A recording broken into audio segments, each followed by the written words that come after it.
Hello, my name is Bruce Bolger. I'm the founder of the Enterprise Engagement Alliance, and I'm here to host another one of our EEA strategic Zoom shows on the practical application of enterprise engagement practices in business. And one of the fundamental elements of an effective human capital strategy or an enterprise engagement approach is a business operating system. So we're here today to talk about that. And we have one of the world's experts on business operating systems here, Todd Hanson. He's president of Catalyst Performance Group. He's a business operating system pioneer and expert with also about 20 years of experience in ROI of engagement measurement, which I think is going to become critically important.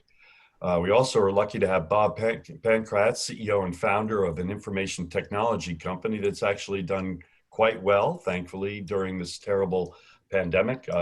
Excuse my light problems here, try to keep that steady. And Bob's going to share with us how using a business operating system has helped his organization. And then we have Allin Foulkrod, who is CEO and founder of Creative Visions. And we're particularly lucky to have Allin here because he has been able to use a business operating system to help pivot his company, an event marketing company that obviously was significantly affected by COVID. So before we get into this panel discussion, I'd like to kick off with Todd Hanson for a minute to give us an overview of what a business operating system is, because many people, they may have heard of it, but they don't exactly know what it is. So Todd, I'd like to turn it over to you. Great. Hey, thank you, Bruce. Really appreciate it. And thank you, Allin and Bob, for willing to invest your time to give other business owners and leadership teams an idea into your journeys through your businesses. I'm very fortunate to have you here. So I'm a third-generation serial entrepreneur. I started 7 businesses, helped a couple dozen other companies get started, primarily through my involvement in a business incubator that I ran. And 5 years ago, I experienced an epiphany, something I credit Allin actually for helping me learn about business operating systems. But before I tell you a little bit about business operating systems, slide, Bruce. Every business gets to a certain point of success, and then things happen. The more and more I'm involved in looking into businesses and getting intimately familiar with them, things happen. And obviously in 2020, we've had a lot of things happen. Slide. So regardless of how the pandemic has impacted you, there are some things that are common. There are some things that are fairly unique in 2020, but we reached some kind of an obstacle that prevents us from moving forward, moving our business forward. Next slide. So what's needed? If you think about your organization, I'd like you just to imagine what are some of the greatest challenges that you are facing, whether they are old challenges, new challenges as a result of 2020, but just ponder some of those things that you've experienced and that you need to address, and you need to drive these kind of outcomes.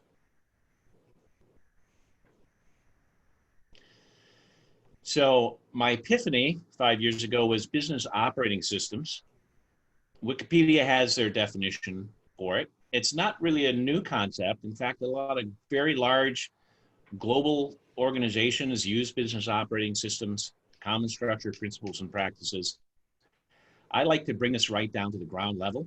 And a business operating system is a set of simple concepts and practical tools to improve organizational health, focus, and results. In short, next slide, it's just a way to get things done. The things that you have identified, that the marketplace, that the economy, that the pandemic have pointed clearly that you need to get some things done. And a business operating system allows a strategic and systematic approach that my epiphany was, wow, now we have a way to actually make these things happen. Next slide. So there are a couple of business operating systems that I'll just expose to you. One is the entrepreneurial ownership operating system, EOS, based on the best-selling book Traction by Gino Wickman. And it's one, and it takes this tool set and puts it into 6 particular categories to allow you to address all the various business needs that will allow you to reach that next pinnacle of success. The other one is called Pinnacle. Similar in that taken tool sets, this is a little more sophisticated, greater depth and breadth of tools, people, purpose, playbook, and performance. So these systems you can research online. There's books written about them, but we're really not here to talk about the details of the operating systems, but to learn about the use, the practical application, the experiences. And so we've got both Bob and Allin here that are intimately familiar with business operating systems. So I'll pass it back to you, Bruce, to lead our conversation. Well, great. Thank you very much for that introduction. And any of you folks who have a question, you can obviously use the chat or the Q&A. Of course, one of the big questions is of how many people have even heard of a business operating system. Bob, I'd like to start with you. You've got a successful information technology company. You've diversified yourself so that you've seemed to have been spared the worst of this calamity. Tell us how a business operating system has helped you in your business, and why did you even stumble into it? We stumbled into it because Todd dragged us into it, but that's a different story and requires long discussion. The operating system for us has been a way when you found the company and you have a vision for what you want it to be. And for a lot of us, you're one person, and then you start to grow. And there's your sphere of influence in your time where you spend it. And at some point in time, the personality that you're going for and what you're trying, your vision for what the company's going to do starts to deviate because you can't be all things to all people at all times. And the not having the operating system means that it's falling back on people's, whatever their natural gifts are, whatever the talents you hire, and then the gaps. People come and go and they take those with them. We laid the business operating system on, and now we get consistent results. I have a framework that I can hang my vision on. I can hang my messaging on. I can put our processes together. And when I communicate them to the customers and I go sell something, the company has a language and some known motions, skills to go deliver what I want it to deliver. And so the consistency goes up, reliability goes up, and my stress level goes down. So in a sense, it's a brand delivery process. It's a means not only of managing your business more effectively, but making sure that your brand promise is consistently communicated and delivered. Yeah, and I don't have to tell the staff that it's a process, so they don't have to panic that we have some big, heavy process that they're going to get crushed by, and that will bleed all the fun out of what they do. The lighter the business operating system, the better. And we're going to get into some of those details as we provide people tips. Allin, you have, I've had an opportunity to see your facility, to meet your people, and you've got an impressive operation that you started from nothing, if I recall. So much like Bob, you were one person with a vision. What made you decide to implement, besides perhaps Todd's persuasive nature, to implement and discipline yourself to apply a business operating system to creative visions? Well, thanks so much, Bruce, for inviting me to be a part of your show today and to join Todd and, of course, Bob. I think more than anything, if we're honest with ourselves, every single solitary company has some sort of business operating system. It's just whether it's a good one or a bad one. And in the case of Creative Visions, we were started in a dorm room 31 years ago right here in Raleigh, North Carolina. And my first client that I sat across from, I had some sort of process. It was just very minimal, and it was not very effective, and it was not replicatable. So I think as I've grown over, say, the next 25 or 30 years, some of the things that I learned is there's a better way to do things. And the way that we were doing things was not best. And I like to think that we're a learning company. And as we introduced business operating systems into the culture of the company, we realized, wow, if you had a process, if you had a way to know who was doing what, if you had employees and the team taking ownership things, and if company health became a universal doctrine of discussion, how much better would we be as an organization? How much more prepared are we for the next 5, 10, 15 years? So I think that's what motivated us to change, was just learning that there's always a better way and that we need to get started now. So Todd, what is look, asking someone like you who's at the center of business operating systems, how prevalent they are, is sometimes a difficult thing because you know, you're hearing about it more than we are. But how many companies do you think have a disciplined applied business operating system that would meet your standards of effective implementation? And we're going to have time to get into that. Yeah, that's a great question. So for CEOs, business owners, you know, you walk in their office and you'll probably see 5 to 10, maybe a lot more business books, okay, written by the business greats. And so they know that they need to do things better. And they're seeking out those tools and advice from experts. And many of these experts, when they're really any good, they show you how to accomplish some of the things that they talk about, whether it's organizational health, process creation and implementation and things like that. So they're searching, they know they have the need, they find something. In many cases, they'll roll something out.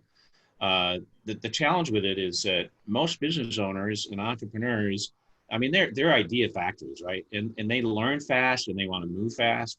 And so they got a new book, a new concept, different language, and they create organizational whiplash. So many companies are doing things like Allin had mentioned, you know, there were systems in place. It's just a function of, one, can you pull them all together, make sure you're not missing anything, that you integrate a language that make it simple and you can push it in the organization, because you got to make it and keep it really quite simple. I think, like I mentioned, large organizations have done this, right? They're spending untold sums with some of the largest advisory firms, and they're walking in and custom designing a business operating system for that firm. The small and medium-sized businesses, because they don't have something that's integrated, that really has all the.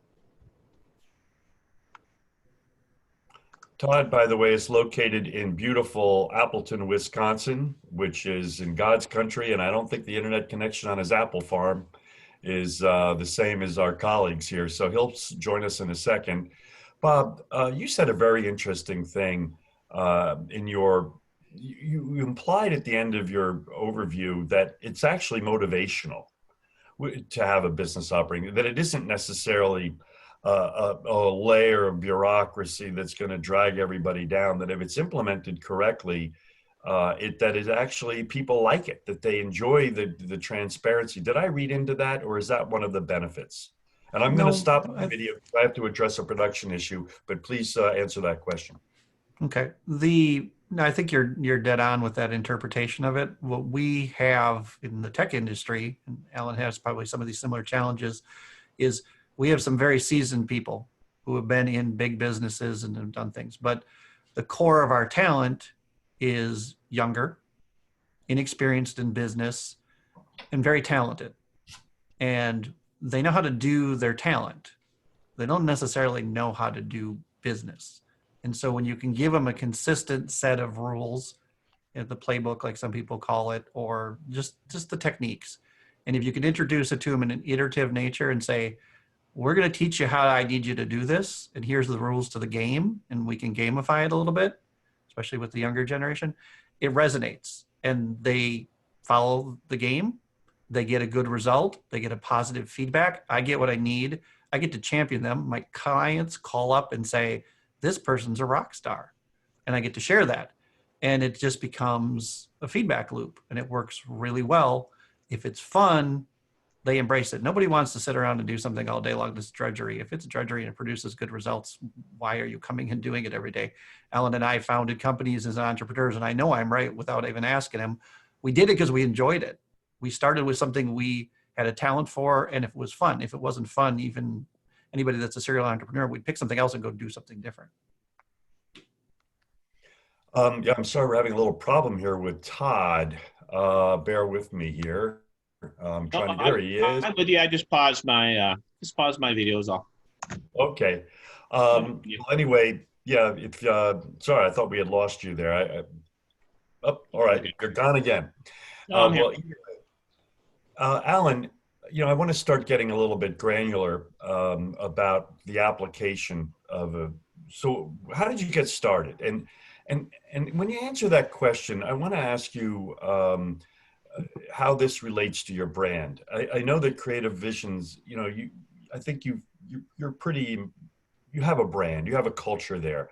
How important is it to connect, as you tell us how you get started, where does the concept of your brand and your values fit into the concept of getting started with your business operating system? Well, Bruce, that is a big question. That's a good one. I think more than anything, 30 seconds here in the beginning, our second client sat down with us and said, who should I write the check to? I don't even recall who the first client wrote the check to. And I said, well, I guess you could write it to me. And she said, you need a company name. And I said, okay, what do you recommend? And she said, well, let me tell you why I hire you. Her name was Nancy Rayner. I remember it like it was yesterday. She said, let me tell you why I hire you. I hire you because you create my vision.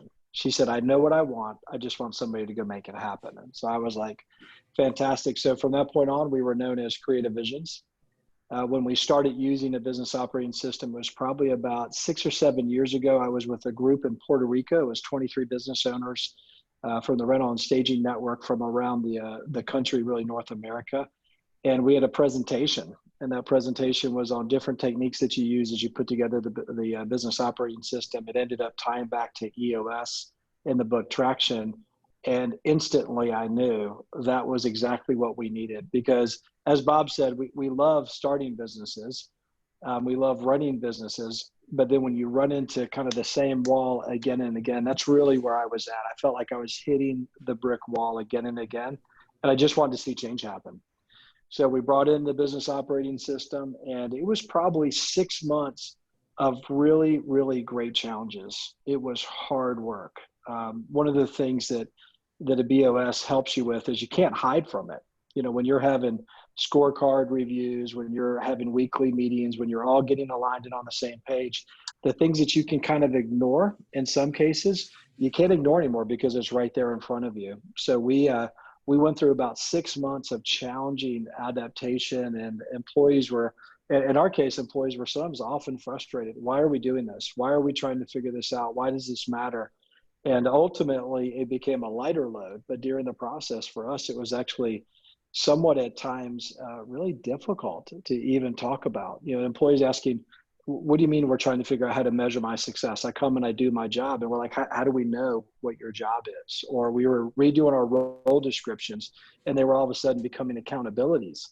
That little language shift is pretty significantly. One is a description and one is an accountability. And we were going into the accountability market pretty seriously. Like, what is this role accountable for? And if somebody called our office and said, I want this person, how would we know who to send that person to? And we all send them to the same person. So it was tricky. And from a brand standpoint, it was great because our language changed with our clients. Our clients started to get to know how we operate and how we think. They started having expectations that were different than they were before because we just felt more organized, a little bit more in control than I would say we were beforehand. Because as Bob described, just like in his business, I have really, really incredible creatives on one side, and on the other side, I have highly technically precise executor of events and virtual and hybrid events who are just my engineer-minded people. And that's a wide variety of thoughts in how people put together communication messages and things like that. And so we were starting to kind of take all those advantages and put them together and give them a little bit of shape and form. And I think that made a difference. Well, I'm going to circle back to that with Bob, but I want to see whether Todd is there and whether he can join us again or whether he's still having Okay. You bet. I want you to answer that question before we go back to Bob on the prevalence of business operating systems, because it would seem to me that they are a competitive tool. And I'm going to ask Bob about that in a minute. But if they do such a great job in terms of creating a better experience for the CEO and their employees and the organization, why aren't more companies doing them? Or am I wrong?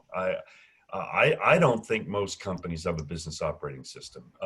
Or at least they might, as Allin said, they might think they do, but they wouldn't meet the criteria of being proactive, strategic, systematic, disciplined, quarterly, with a scorecard, et cetera. So how many companies would you say, what percentage have a business operating system that would meet your criteria, Todd? Oh, very, very few. As I mentioned, the need for a tool set and a a disciplined approach to running your business to assure that you work on the business and not just in it. I mean, the need is fairly significant. Most business owners recognize that. So they'll pick at various tools. And like I said, though, it creates organizational whiplash and it's tough. So I think it's a lack of awareness, Bruce. So EOS, or based on the book Traction by Gino Wickman, is about 12 years old now. And that's increased awareness. There are a couple others that have picked up. So I think it's a lack of awareness and a lack of understanding that there's a way to actually tackle all these issues with one kind of a system, and then bring a business guide in. And that would be the other big missing element. Especially in the last 10 years, there's been a lot of complacency, primarily because, hey, you could count on 3% growth a year, right? You didn't have to do everything right. The phone would ring, you get an email, you got recurring business. Well, things have changed for a lot of industries. And to be able to work on your business in a truly disciplined manner is placed a spotlight on this need to get your act together and make sure you can work on your business with a system that really works. It's all inclusive, and then bringing somebody in alongside you so you don't have to read all those books. Somebody could teach it to you, coach you through the process, mentor you, and also hold you accountable. And so that's been something, though, that in the last 10 to 12 years, I'm guessing with the various operating systems that are around, there's probably 100,000 companies now working on this. So it's still kind of in its infancy. And hopefully we're increasing awareness a little bit today. So Bob, you mentioned something about employee engagement, and listening to Allin, I realized it can definitely be an employee engagement tool from the prospect that, you know, that people really know what their responsibilities are. There's greater accountability. There's greater transparency. Maybe there's less fire drills because the organization has clear values, and there's a methodology for venting and whatnot by having a process. But on the other hand, Allin raises a point too, that people might be scared of accountability too. That might be a shock. So you can answer that, but I'd also like you to answer the question that I'm going to go back to Allin on that as well. Customer engagement. How does having a business operating system affect your level of customer satisfaction? And how do you deal with and how do you turn that accountability issue with employees into a positive? That's kind of a two-part question. Okay.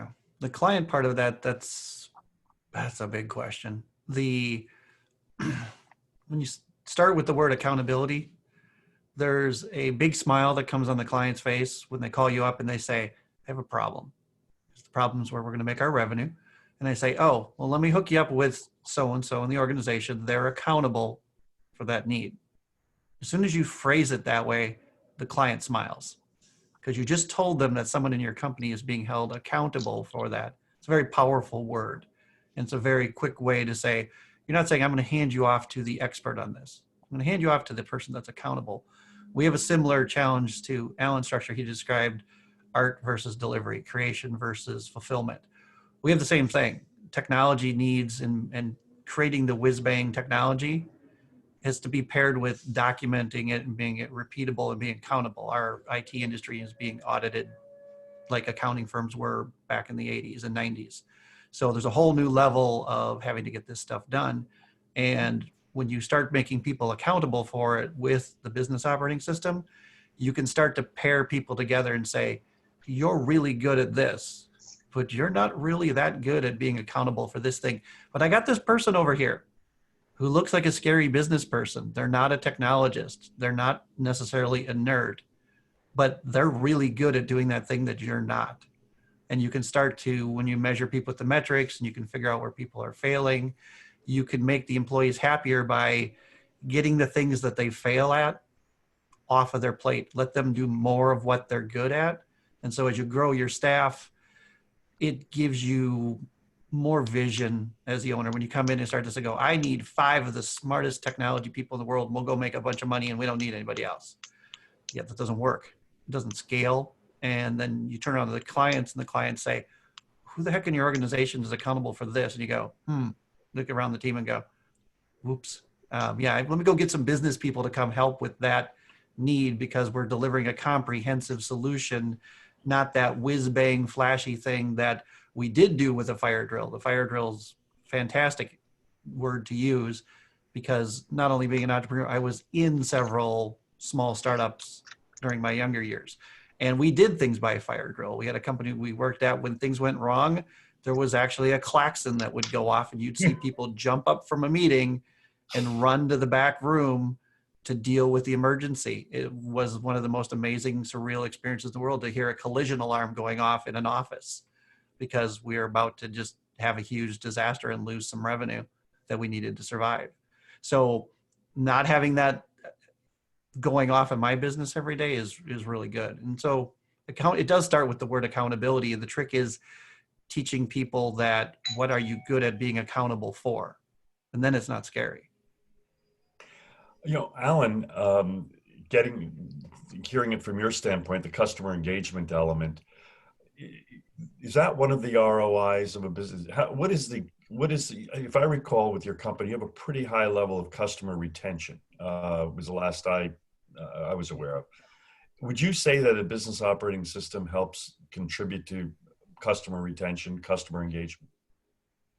Yeah, that's a fantastic question. I believe it lends to customer engagement and customer retention, simply because process is either your friend or it's your enemy. And for us, it's our friend. I think consistency, our clients are often vice presidents of marketing, CMOs, different C-level executives. And what they're always looking for is, what is the likelihood of my ability to be able to predict my success in this situation? And whether it's a virtual event or a hybrid event or a live event, we have to create the awareness of, you're heading in the right direction. We're working together towards the same thing. So for us, process is our friend. When we have a process breakdown, just as Bob describes, we've got moments and methodologies put in place where we can right away identify it. Our leadership team can talk about it. We've got a weekly cadence where once a week our leadership meets for 90 minutes. And one of the sections from the EOS book is called IDS, and that's identify, discuss, and solve once and for all. So we use that process to solve things, and ultimately that goes back and benefits clients. And we use a great tool called Net that we developed with a guy named Mark Foulkrod, who's my brother, and it's Net Engagement Tracker. We're able to not only track the engagement of our employees, we're also able to track the engagement of our customers. And one time we got a 4.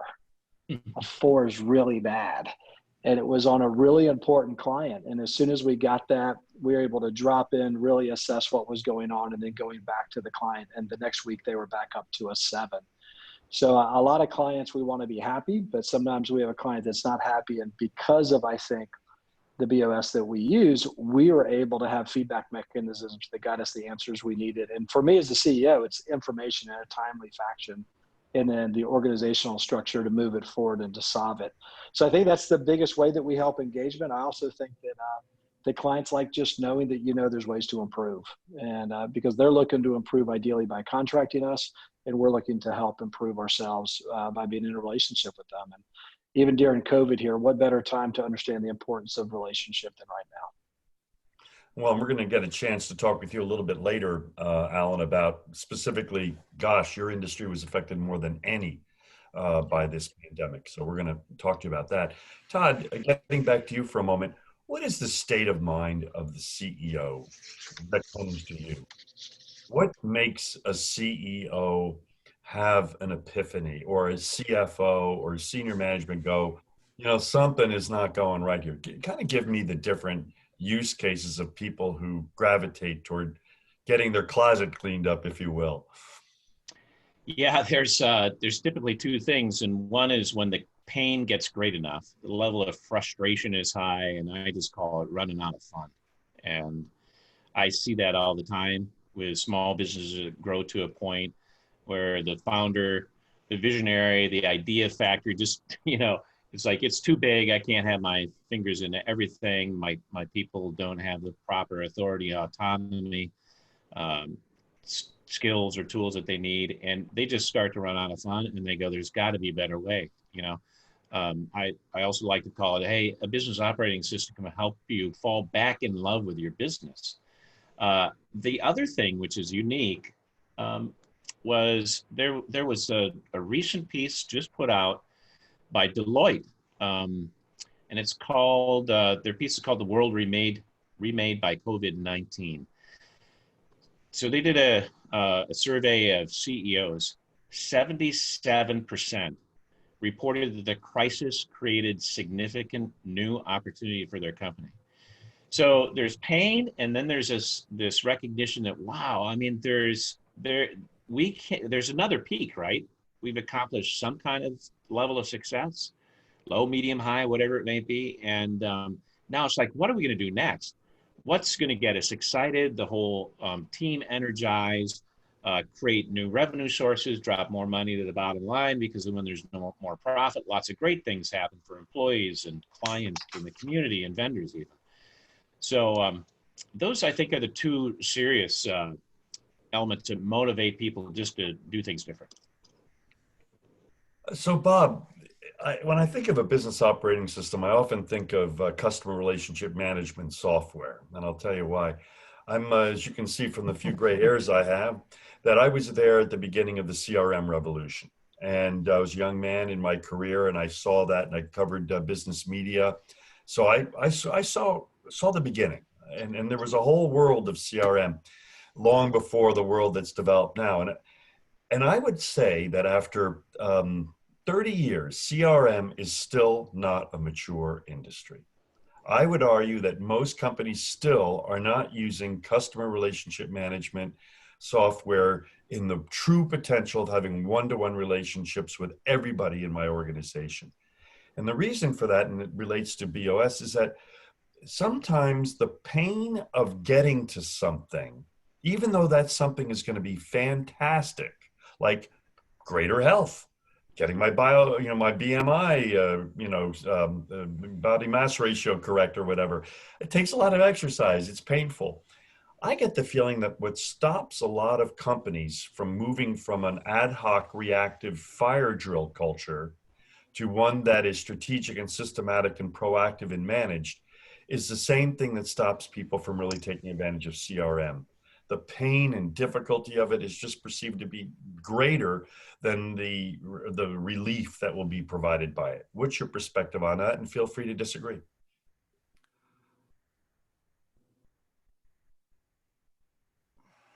CRM is an interesting topic, and that's why you get the long pause as we're in the process of implementing it.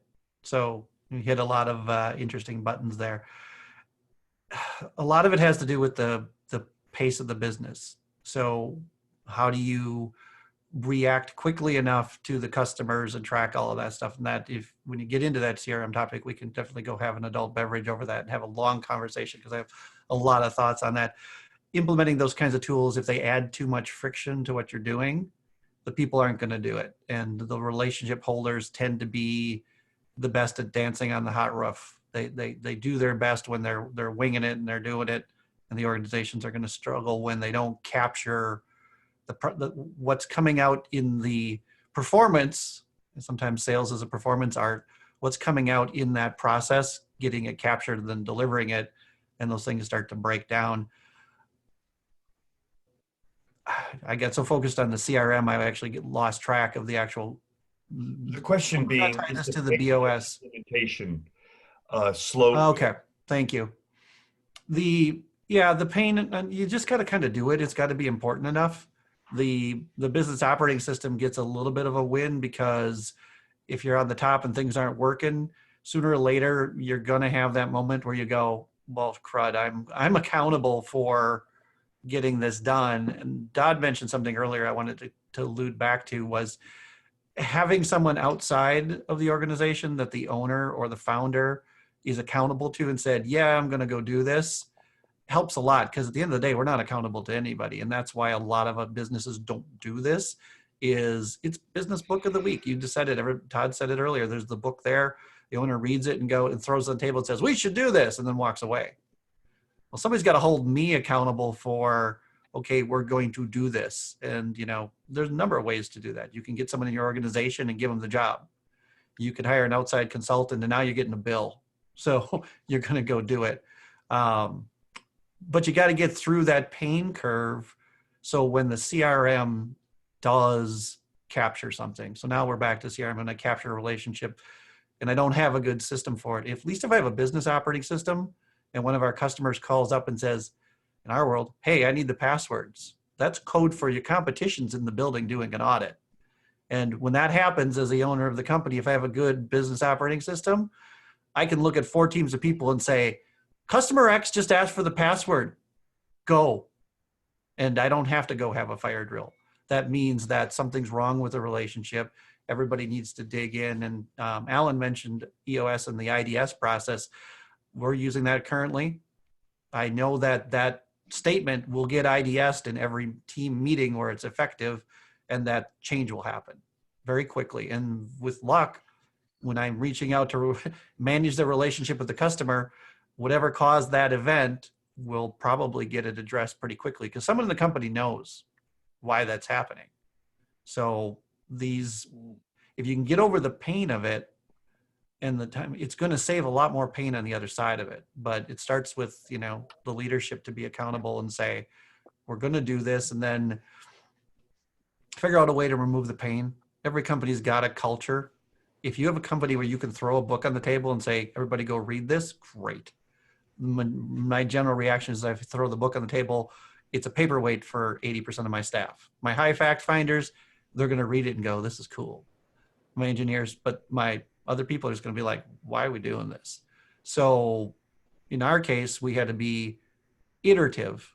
Okay, what is a tool from the operating system that most people here can do? Let's take it and teach them that one, and let's show them some success and start to whittle away at those pain points. Because if you run straight at the wall, you're gonna bounce off of it.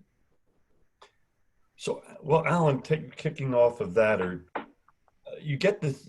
One might think, oh, they hear business operating system. Oh my gosh, is this a bureaucracy? Is this going to add work? Is this going to, you know, no one has time right now. Everyone tells you, even though they're not commuting 3 hours a day anymore, people are, they've got other things. They're homeschooling their kids, etc. Does a business operate? How do you address that issue from a CEO standpoint? Does a business operating system actually add time, or can it save time? And Todd, I'm going to let you answer that too after Allin. Yeah, Bruce, I think in regards to most things in life, does it add time and does it subtract time? It's probably yes to both of them. I think it adds time, but I would believe it would probably add time in a higher priority area. I think we've all got the same 24 hours in our life, and we've all got freedom of choice. We don't always just take advantage of that freedom. So I think in our case, we were investing time in things that weren't fruitful.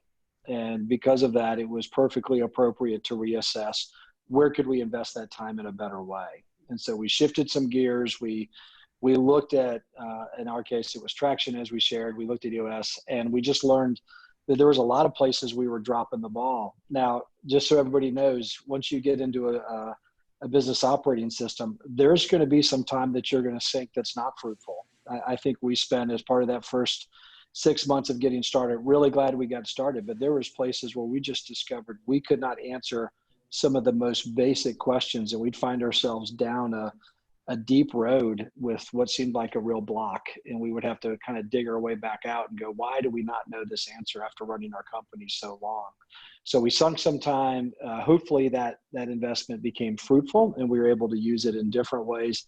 And then ultimately, you know, profitability is just really a simple of asset. It's a simple formula of asset usage versus cost of the asset. And time is one of those limiting factors for every single employee. So by having them more efficient, more focused, more empowered, we're saving a lot of time. But getting there, I to be honest with you, Bruce, it was a bit of a drudge at times. It was a bit slow and cumbersome, but we learned through the process. And Todd, I would imagine that, again, what holds companies up is exactly what Allin said. They have this sense that, oh my gosh, I know I need to do this, right? I know I need to exercise every day, but oh, I don't want to do it. How do you get companies over that hurdle? How do you get the CEO over the hurdle that, no, it's a little bit of pain at first, but, and maybe that also involves answering what the ROI is. So in answering that question, how do you motivate Allin and Bob going through that painful beginning early period? What does the light at the end of the rainbow look like? Yeah, big broad question with that's very insightful though. So every great company that really grows and innovates and pushes forward to the next peak will very deliberately spend time working on the business and not in it. Okay, so when you work on it, what are you going to do and how are you going to invest your time? So business owners can certainly do all the research they want, read all the books, and try to figure out how to work on their business in the most intelligent and effective way. Or they can embrace a business operating system and they can use that themselves. It's like, great, here's an accumulation of all these tools and it just plain all works. The fastest way to create ROI is you bring somebody alongside you, a business guide, that they know all the tools, so they'll teach you. It's like you get the cliff notes and you immediately get into practical application. So, and generally a leadership team spending about 5 days a year on this. It's a couple of days to learn all the tools, build your foundation, and set the course for the year, and then it's a day every quarter offsite with the leadership team. So it's 5 days. And then there is a weekly meeting pulse. So it's an hour and a half meeting with your leadership team. Allin mentioned, maybe Bob as well, the importance of addressing issues. Every great company flushes out all the key issues and they solve them quickly with the right people in the room. And so, yeah, there's 24 hours in a day. There's an opportunity cost there. But what is the ROI? I can tell you most people get started on a business operating system will never let it go. Now they may move from one to another and graduate from another and use some more tools and things like that. But it's that transformational, in my opinion, for small and medium-sized businesses. And the ROI, there's the intangibles. There's a great focus on team health and employee engagement. And if you're not focused on that and actually take the time to do that, whether it's an assessment, we've used Colby assessments, whether it's just other team health building exercises, you never really make the time to do that. And without your people, you got nothing, right? And then you have to get deliberate and, hey, let's dream big. Hey, where do we want to be in 10 years? Let's start to dream. We're going to cascade that throughout the organization. So we're going to dream really big. And then let's get a little closer to earth and we're going to create a 3-year plan. Where do we want to be in 3 years? Now there's some pretty tangible things that you can chart out for 3 years from now. And then you break it down into 1 year. What are we going to accomplish this year? And soft metrics and hard metrics. And now let's plan our approach to breaking these objectives down into a quarterly basis. So we establish rocks and we're going to move forward to hit that 1 year goal on a quarter by quarter basis. We're going to meet. And one of the things we discuss is our progress on those most important things that will move the business forward. Every week we talk about that. And so you break our big dreams down into bite-sized steps that are doable and manageable. And that's also, in many cases, a visionary that's dreaming those big dreams, right? It's like, but I got to pull everybody together and make progress on that. Well, this makes it really tangible for those that aren't the big dreamers that say, just tell me where we're going and how we're going to get there and what is my role, and then let's do it. And so team health is a big ROI, and Allin and Bob can probably talk about their particular ROI as it relates to efficiencies, cost savings, sales, profitability, things like that. Well, to that point, Bob, let's say you're at a party, social distancing, and the CEO says to you, Bob, what is this BOS thing that you told me about? You know, what are the advantages and what are the pitfalls? Why should I do this? What am I going to get out of it? And what are your cautionary notes? What did you say in a COVID party right now? Probably the same thing I said to Todd a couple of weeks ago when he called me up and made the mistake of calling me on a hot, crazy Friday where he says, how's it going? That's a dangerous question to ask me, especially on Friday. And I said, my friend, if you told me that I was going to go through the journey of where we are we're in our second year of putting the BOS in. Okay. If you told me I'd be in the middle of the journey at the crux points that we are in the middle of the pandemic outbreak, and you gave me a choice, I'd say, no, I'm not signing up for that level of pressure on the organization to be better when the world's figuring out that we're going to overuse the word pivot, duck, and social distance way too much. Not really You a told journey. me that you had used my name in vain several times. Yes, I had definitely used your name in vain for several times. However, after I let them know that, I said, I'm really glad I'm on this journey in the middle of this because I really want to be where it's going to put me when we get to the other side of all of this and the world figures out how we're going to move. Because as you alluded to earlier, there's a ton of opportunity now. And you're going to have to chase things that you didn't think you were going to do. You're going to have to be a little more aggressive about them. And you're going to have to be a little more strategic. The business operating system, if it's got a high value in the way I think, it has to help you figure out who you are and who you service. And then you have to have the institutional fortitude. There's out of a business book. How's that? To get rid of the customers that don't line up with your organization's product and what you do well. Just because they're going to hand you a bunch of money doesn't mean that that's actually a healthy thing for you to go do. You need to have customers that are aligned so that your processes work and that you're efficient and that you actually deliver what they need. They walk away satisfied and you're satisfied in the delivery of all that. And being a iterative organization that's grown over the years, we have customers that are wonderful fits. We have customers that have really become the new fit with the business operating system in place because we can suddenly service their needs in a way we never could before. And we have other ones who have been with us for a long time. Hopefully they're not watching this video, who we're outgrowing because they don't necessarily want the services that we're delivering. They're looking for something different.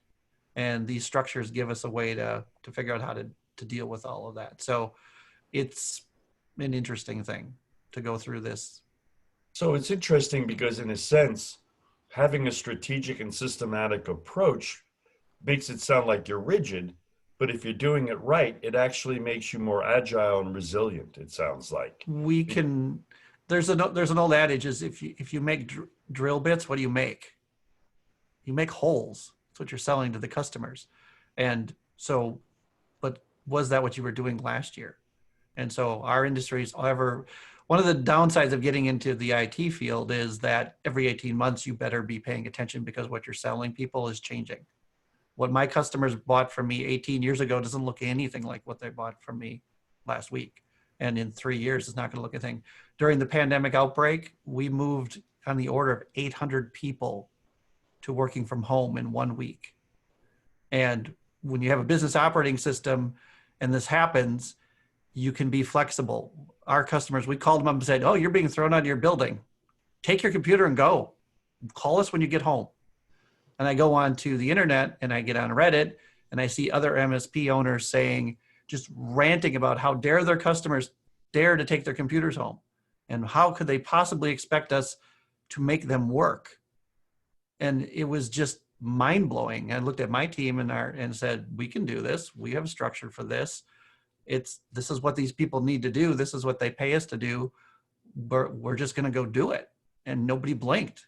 And to see that juxtaposition to go, I don't know that we would have been that flexible. 3-4 years ago, I might have been the guy on Reddit going, how dare they do this? Don't they understand how much they just inconvenienced me? Because the business wasn't flexible, they would have put us in a position that we couldn't react to. And we didn't have the process internally to react to what they were doing. But at the end of the day, that's why they hire us, is because we can react to it. Well, we're getting toward the end of the program, and I think nobody can speak about the impact of a business operating system better than Allin right now. Allin, as I said before, is a leading event marketing company. We know what's happened to face-to-face events. Again, knowing your company, Allin, I know that you you always had an emphasis on graphics, on creative. You were never a heads and beds company. You were never you know, just a logistics company. You were a creative company, as your name implies. And I'm saying that because I saw it personally. So how did a BOS help you deal with perhaps 80% of your business or the business evaporating unexpectedly in an 8-week period? There's no way that could have been pretty. Um, how did a BOS system make you more resilient and agile, if it did? Well, yeah, it's been really hard on our industry. You nailed it right on the head. We've seen significant reduction in employment and furloughs and things like that. At our company, we're personally down about 40%, but industry-wide, typical furlough is about 80% of your employees, and your goal is to maybe hit 1/3 of the revenue that you started the year with. So for us, we have a vision for what our company is, and we have a traction for how we measure what we're doing and how we're doing it. So from an event standpoint and a company standpoint, we went back to our leadership team who we had built years of trust with. We were able to look at the facts and the figures that were in front of us and trust them to weigh in on different scenarios of what they think we should do, or just as importantly, what we shouldn't do. And then we had a certain sense of unity as we made hard decisions. I think for me, the most difficult things in 30 years, I think we've laid off one person. And here we are sitting down having to talk about laying off substantially more than that. And to have people you trust, including those who were let go, people that were just rock solid business people, that they understood the thoughtfulness of the decision, often supported it, even though it was really tough. So I think communication is key. I think the ability to not hide from the facts of what are going on around you, and that weekly cadence, that regular meeting, that looking at your scorecard, that understanding your core values. For us, it's, you know, we're passionate people, we're professional, we do hard work together, we do it as a team, and we do the right thing. Having that common set of core values doesn't change at all in a crisis. And when we faced the crisis, we relied on all of that sure foundation to help us make decisions going forward. And then from a more practical standpoint, since we have a number of viewers who are in your space, either as customers or potential customers or competitors, where do you see the opportunity right now in the event space? Where are you focusing your talents to help your clients? Well, yeah, thank you for that. We've done hundreds of virtual and hybrid events before COVID ever hit. So we had the backbone of what we need to do, but it's completely different right now. We're doing really large scale projects and small scale projects. We had to shoot, Bruce, 184 videos in 4 days for one client that were later seen by 250,000 people, and edit 12,000 completely individualized, customized animations about each person and 2 or 3 facts about them. Let them choose their pictures. When the world went digital, we had to shift to digital quick. We're working right now on a virtual environment where you can come in and have choices on who you go and talk to. You can kind of run around like a little avatar, giving clients and attendees freedom, because we've lost our freedoms. We sit in a Brady Bunch configuration on Zoom like this one, and everybody hears what we say and everybody sees how we look like. So we're creating freedom tools to put 100 people into a gathering space and they can go around and see and talk to each other. So with every great challenge that the country faces, there's also great opportunities. So we're remembering people are the same. People haven't changed, just the platform has changed. And how do we figure out how to make those two connect in a way that is really profitable for our clients or for our stakeholders? You know, one of the if I can chime in there, please. Yeah. So businesses that were impacted by COVID, first they went into survival mode. Then it was stabilized. We just have to get stabilized and then move on to the thrive phase as the dust settled, the smoke's cleared, and they can see what the opportunities are that are out there. At Factoid each year with 77% of CEOs see significant new opportunities. So Allin is a great example about how he's now in this thrive mode. But if I rewind in the stabilized mode, we worked on an organizational chart that's a little more sophisticated and identifies roles and responsibilities. Hey, when things change a lot, you have to create clarity in terms of who is doing what to eliminate the chaos that exists. And so Allin did that with great success, and that helped. And the other thing was, hey, 10-year goal, 3 years, and 1 year. Well, everything changes, right? So the things that they were working on in that quarter pretty much blew them up, right? Said, okay, what do we do now in the next 45 days in this stabilization mode?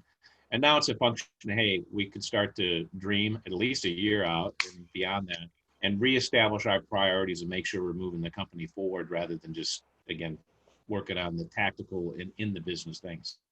So Allin's done a great job of that. So Bob, wrapping up, if you had to give somebody any advice about a business operating system, what would be your quick advice about it? Let me tie that to what Todd and Allin were just saying. The quick advice is go get one.